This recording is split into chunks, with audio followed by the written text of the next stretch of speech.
Selamat siang pemirsa, saya Daniel Agusran kembali hadir menemani Anda dalam Sumut hari ini siang. Siang ini kami telah merangkum sejumlah informasi terkini di antaranya. Update erupsi Gunung Sinabung 4 kecamatan di Karo terdampak abu vulkanik. Masyarakat Kota Padang Sidempuan apresiasi petugas kepolisian menangkap pelaku pembunuhan. Menjadikan perpustakaan sebagai sumber ilmu bernilai ekonomis. Selain cuplikan berita tadi, kami juga akan menghadirkan beragam informasi lainnya. Pemirsa, kita jelang Sumut hari ini siang selengkapnya.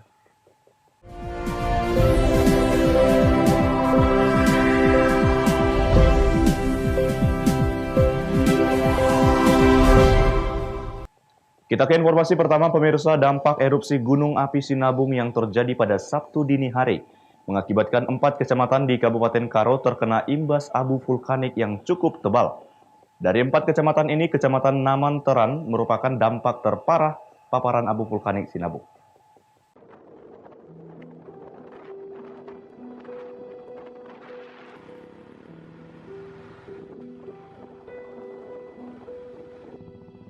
Inilah suasana di Desa Naman, Kecamatan Naman Teran, Kabupaten Karo, Sumatera Utara. Kecamatan ini merupakan kecamatan terparah terpapar abu vulkanik Gunung Api Sinabung yang terjadi pada Sabtu dini hari tadi. Terlihat abu vulkanik masih di sini. Mulai dari jalan raya hingga perumahan masyarakat, begitu juga dengan kecamatan lainnya. PLT Kalak BPBD Kabupaten Karo menjelaskan abu vulkanik Gunung Sinabung menyebar ke 4 kecamatan di Kabupaten Karo, yakni Kecamatan Merdeka, Kecamatan Brastagi, Kecamatan Simpang 4, dan Kecamatan Naman Teran. Dan 1 kecamatan mengalami dampak paling parah, yakni Kecamatan Naman Teran yang memiliki jarak terdekat dari puncak Gunung Api Sinabung.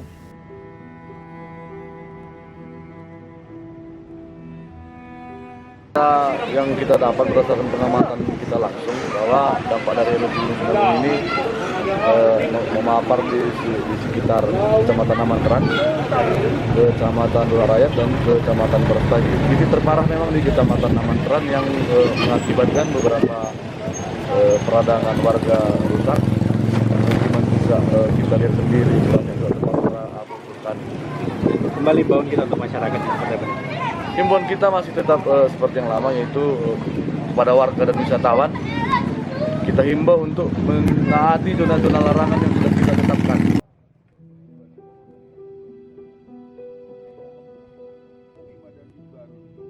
Gunung Api Sinabung masih berstatus siaga level 3. Warga diimbau untuk tidak memasuki zona merah Gunung Api Sinabung.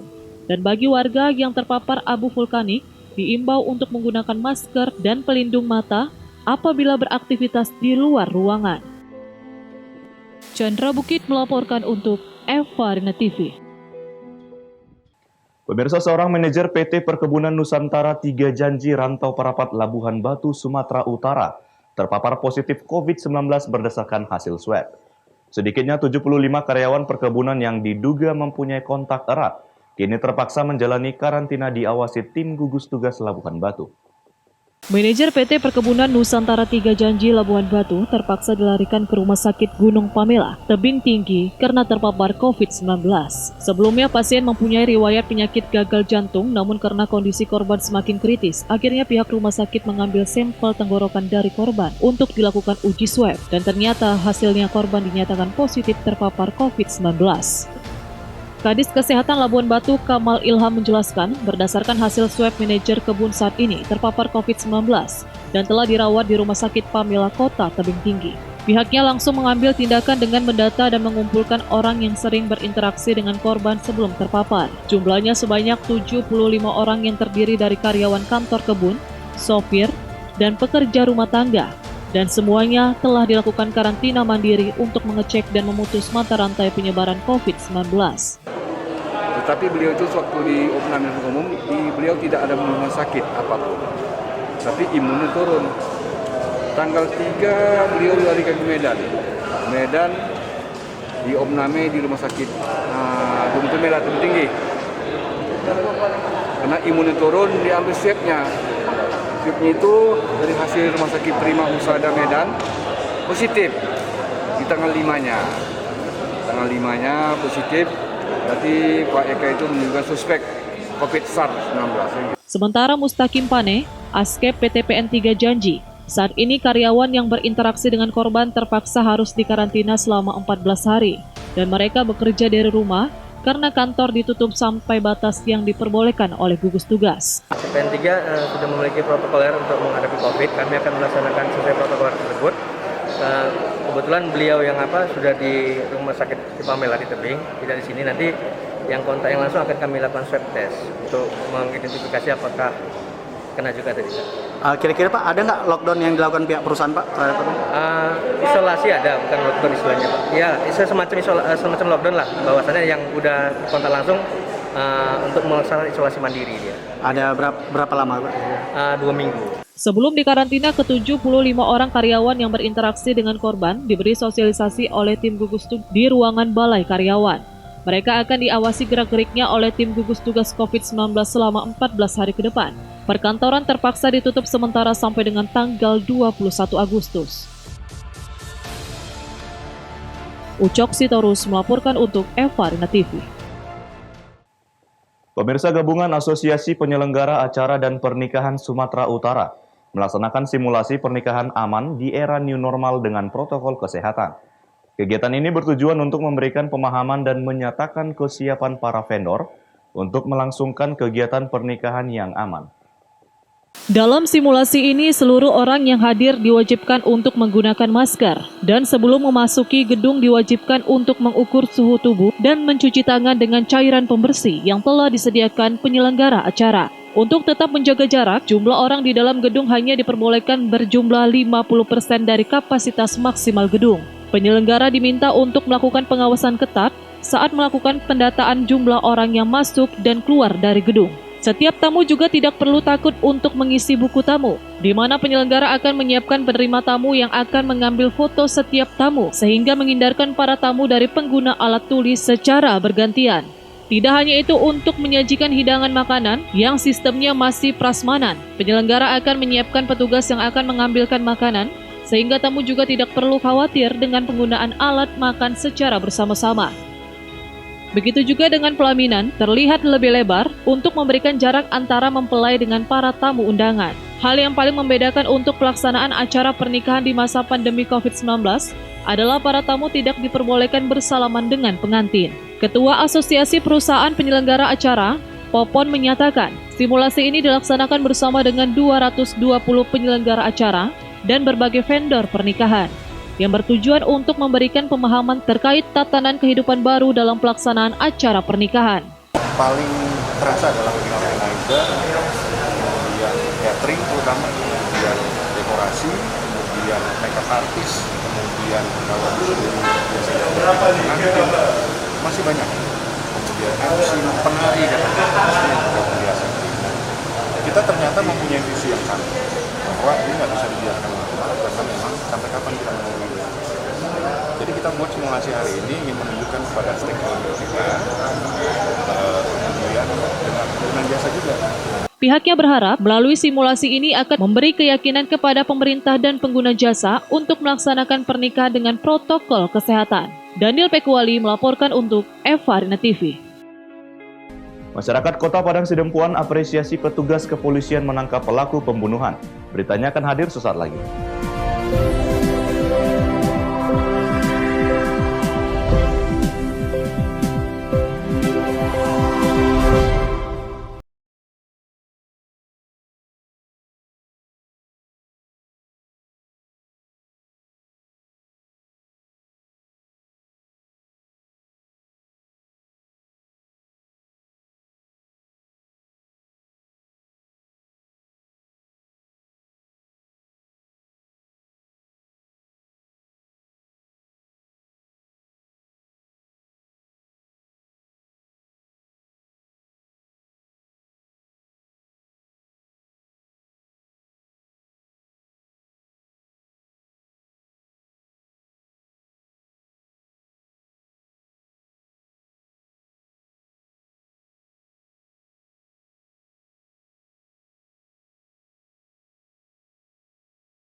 Terima kasih masih bersama kami. Pemirsa, penderita kanker payudara di Desa Fodo, Kecamatan Gunung Sitoli Selatan, Kota Gunung Sitoli butuh uluran tangan dari dermawan untuk meringankan biaya pengobatan karena harus dirujuk ke Rumah Sakit Penang di Malaysia.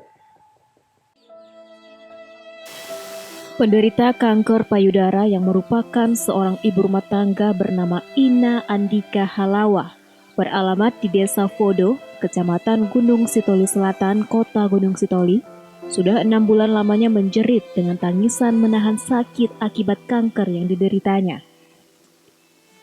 Ina Andika Halawa yang memiliki tanggungan 4 orang anak masih duduk di bangku sekolah dasar dan suaminya sebagai pekerja kuli bangunan tidak mampu membiayai hingga pada proses pengobatan yang membutuhkan biaya besar. Ina Gasori Halawa selaku mertua Ina Andika menjelaskan kanker payudara yang diderita menantunya bermula dari bisul kecil dan semakin hari juga semakin membesar hingga pecah, terlihat membusuk seperti kondisi saat ini. Berdasarkan pemeriksaan dokter baru-baru ini, kanker yang diderita Ina Andika harus dirujuk ke Rumah Sakit Penang untuk pengobatan intensif. Namun, pihak keluarganya menolak karena terkendala akan biaya.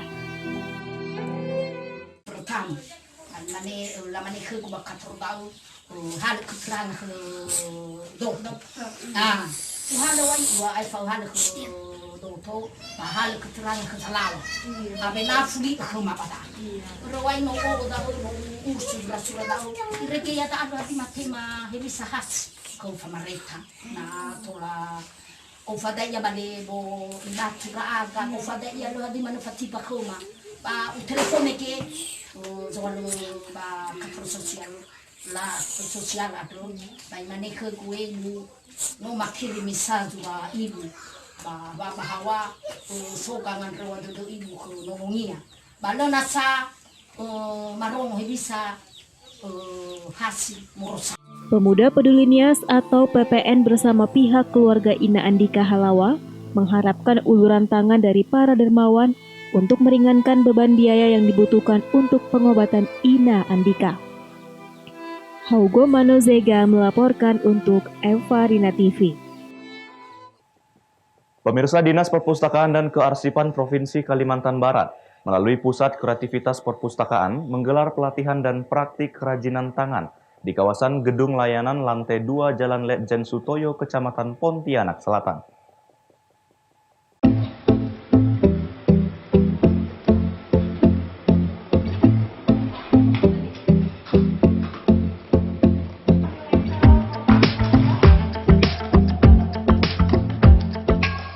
Dinas Perpustakaan dan Kearsipan Provinsi Kalimantan Barat melalui Pusat Kreativitas Perpustakaan menggelar pelatihan pembuatan beragam jenis kerajinan tangan yang diikuti masyarakat umum dan anggota tetap perpustakaan secara bergantian pada Sabtu siang 8 Agustus 2020. Beragam hasil karya mulai dari bunga plastik, gantungan kunci, tas tangan, serta berbagai jenis wadah sesuai kebutuhan diinisiasi akan memiliki nilai ekonomi bagi peserta melalui usaha mikro, kecil, dan menengah yang terbentuk. Kepala Seksi Layanan Perpustakaan Provinsi Kalimantan Barat, Octavianus Johan Enas mengatakan, pihaknya ingin perpustakaan menjadi sarana kekinian baru bagi masyarakat di Kota Pontianak. Selain menjadi pusat literasi, juga bisa menjadi sumber ilmu lain yang bermanfaat sekaligus bernilai ekonomis. Kami lebih mau bagaimana perpustakaan ini juga menjadi satu sarana yang baru bagi teman-teman pemustaka untuk memanfaatkan perpustakaan ini. Jadi bukan hanya sekedar datang, berkumpul, berdiskusi, itu kan rutin sepertinya. Tapi kami melihat bahwa ada hal yang bisa diberikan kepada teman-teman pemustaka, pembaca dalam hal ini, baik itu anggota maupun bukan anggota perpustakaan, lebih mengeluarkan ekspresi kreativitas mereka. Jadi kami mau mengakomodir itu sehingga perpustakaan lebih bermanfaat bagi mereka. Pada dasarnya perpustakaan itu bukan hanya sebuah gudang buku ya, tetapi banyak ilmu yang didapat. Bisa itu untuk wirausaha, bisnis dan sebagainya. Nah, itu bisa kita dapatkan melalui perpustakaan dengan literasi-literasi yang ada di dalamnya. Nah, didukung oleh pustakawan yang memberikan informasi serta memandu sebuah kegiatan di perpustakaan. Guna mengajak kembali masyarakat berkegiatan di lingkungan perpustakaan, Pusat Kreativitas Perpustakaan semakin gencar mengembangkan kreasi dan inovasi sesuai visi Perpustakaan Provinsi Kalimantan Barat, yaitu menjadikan perpustakaan sebagai lembaga pusat sumber informasi, ilmu pengetahuan, dan teknologi.